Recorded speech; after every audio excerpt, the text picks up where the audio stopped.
Let's solve this problem together. The first term of an arithmetic progression, that is A, is 36. A is 36.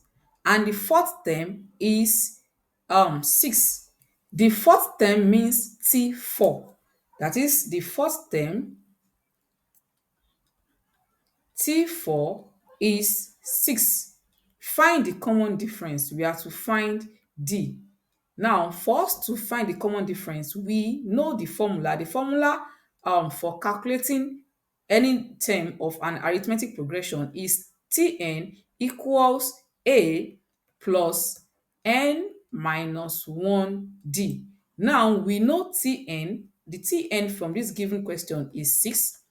A is 36 plus n minus 1. N is 4, that's 4 minus 1, then times D. Now, let's solve for that. 6 will be equal to 36 plus 3D.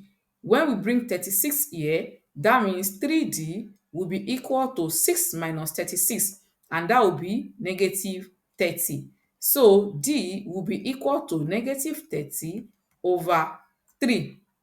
That means D, the difference is negative 10, and that is option B. So for this one, option B is the correct answer.